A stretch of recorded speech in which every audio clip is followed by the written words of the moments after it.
ಈ ಲಾಯರ್ ಜಗದೀಶ್ ಅವರು ಇತ್ತೀಚೆಗೆ ಒಂದು ಮಾತು ಹೇಳಿದ್ರು, ಬಿಗ್ ಬಾಸ್ಗೆ ಹೋಗೋರೆಲ್ಲ ಸುದೀಪ್ ಸರ್ ಕ್ಲೋಸ್ ಇರೋಂಥವ್ರು ಅಭಿಮಾನಿಗಳು ಹಾಗೆ ಹೀಗೆ ಅಂತ. ಸೊ ನೀವು ನೋಡ್ಕೊಂಡ್ರೆ ಹೊರಗಡೆ ನಿಮಗೆ ಗೊತ್ತಿರೋದು ದರ್ಶನ್ ಅವರ ಫ್ಯಾನು, ಸುದೀಪ್ ಸರ್ ಇಷ್ಟ ನಿಮ್ಗೆ ಅನ್ನೋದು. ಸೊ ನೀವ್ ಹೆಂಗ್ ಒಳಗೋದ್ರಿ ಲಾಯರ್ ಜಗದೀಶ್ ಅವ್ರ ಮಾತಿಗೆ? ಮೇಡಮ್ ಪಾಪ ಅವ್ರು ಎಲ್ಲೋ ಕಾಡಲ್ಲಿ ಡ್ಯಾನ್ಸ್ ಆಡ್ಕೊಂಡು ನೆಮ್ಮದಿಯಾಗವ್ರೆ. ಬಟ್ ಯಾಕೆ ಹಿಂಗೆ ಪದೇ ಪದೇ ಬಂದು ಮಾತಾಡ್ತಾರೆ ಅನ್ನೋದು ನನಗೆ ಗೊತ್ತಿಲ್ಲ. ಆ, ನಿಜ ಹೇಳಬೇಕು ಅಂದಾಗ ಸುದೀಪ್ ನಮಗೆ ಈ ವಿಷಯ ಗೊತ್ತಿಲ್ಲ. ಸುದೀಪ್ ಸರ್ರು ಇದನ್ನು ಸ್ಪಷ್ಟತೆ ಇಂದ ನಮಗೆ ಒಳಗೆ ಹೇಳಿದ್ರು, ಈ ಥರ ಮಾತಾಡ್ತಾ ಇದ್ದಾರಂತೆ. ಸುದೀಪ್ ಸರ್ ಹುಡುಗರು ಎಲ್ಲ ಒಳಗೆ ಹೋಗ್ತಾ ಇದ್ದಾರೆ ಬಿಗ್ ಬಾಸ್ ಒಳಗೆ, ಬೇರೆಯವ್ರಿಗೆ ಚಾನ್ಸಸ್ ಕೊಡಲ್ಲ ಅಂತ. ಮೇಡಮ್ ನೀವು ನಂಬಲ್ಲ, ಸುದೀಪ್ ಸರ್ಗೆ ಸ್ಟೇಜ್ ಮೇಲೆ ಬರೋವರೆಗೂ ಯಾವ ವ್ಯಕ್ತಿ ಒಳಗೆ ಬರ್ತಾ ಇದ್ದಾರೆ ಅಂತ ಗೊತ್ತಿಲ್ಲ. ಲಾಸ್ಟ್ ಟೈಮ್ ಮಂಜು ಬಂದಿದ್ದು ಸರ್ಗೆ ಸರ್ಪ್ರೈಸು. ಮಂಜುನೂ ಸರ್ಗೆ ಹೇಳಿರಲಿಲ್ಲ, ಸರ್ರು ಕೇಳಿರಲಿಲ್ಲ ಅಲ್ಲ ಇದಕ್ಕೆ ಲಾಸ್ಟ್ ಸೀಸನ್ನು. ಸೊ ಆ ಥರ ಇದ್ದರೆ ಸುದೀಪ್ ಸರ್ ಯಾರಿಗಾನ ಫೇವರ್ ಮಾಡಬೇಕು ಅಂದರೆ ಎಲ್ಲರಿಗಿಂತ ಜಾಸ್ತಿ ಆತ್ಮೀಯರು ಬಂದು ಅರುಣ್ ಸಾಗರ್ ಸರ್ ಗೆಲ್ಲಬೇಕಾಗಿತ್ತಲ್ಲ, ಹಂಗೆ ಆ ಲೆಕ್ಕ ತಗೊಂಡ್ರೆ ಅಲ್ವಾ. ಆಮೇಲೆ ಸೃಜನ್ ಸರ್ ಎಷ್ಟು ಕ್ಲೋಸು, ಅವ್ರು ಗೆಲ್ಲಬೇಕಾಗಿತ್ತು.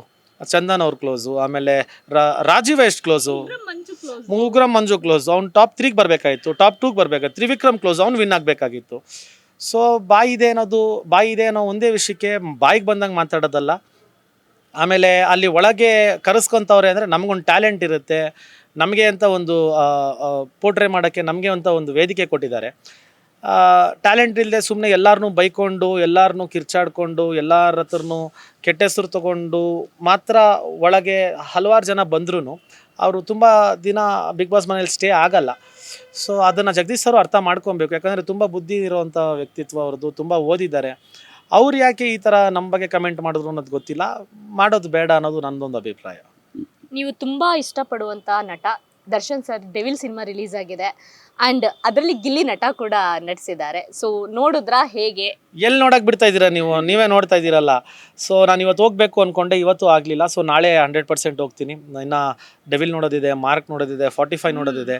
ಸೊ ನಮ್ಮ ಕನ್ನಡ ಚಿತ್ರಗಳನ್ನ ಆದಷ್ಟು ಬೇಗ ಥಿಯೇಟ್ರಿಗೆ ಬಂದು ಎಲ್ಲ ಜನರು ನೋಡಲಿ ಅನ್ನೋದು ಕೇಳ್ಕೊತಾ ಇದ್ದೀನಿ. ಸೊ ನನಗೆ ಇವತ್ತು ಬಿಟ್ಟರೆ ನಾನು ಬೇಗ ಹೋಗ್ತೀನಿ, ಇಲ್ಲಾಂದ್ರೆ ನಾಳೆ ಹೋಗ್ತೀನಿ. Thank you, all the best. Thank you madam. Big boss ಮನೆ ಒಳಗಿಂದ ಬಂದಾದ ಮೇಲೆ ಇದಿಷ್ಟು ರಜತ್ ಅವರ ಅನುಭವದ ಮಾತಾಗಿತ್ತು. ಕ್ಯಾಮ್ರಾ ಪರ್ಸನ್ ಕೆಂಪೇಗೌಡ ಜೊತೆ ಸರೋಜಾ, ಈ ಸಂಜೆ ನ್ಯೂಸ್, ಬೆಂಗಳೂರು.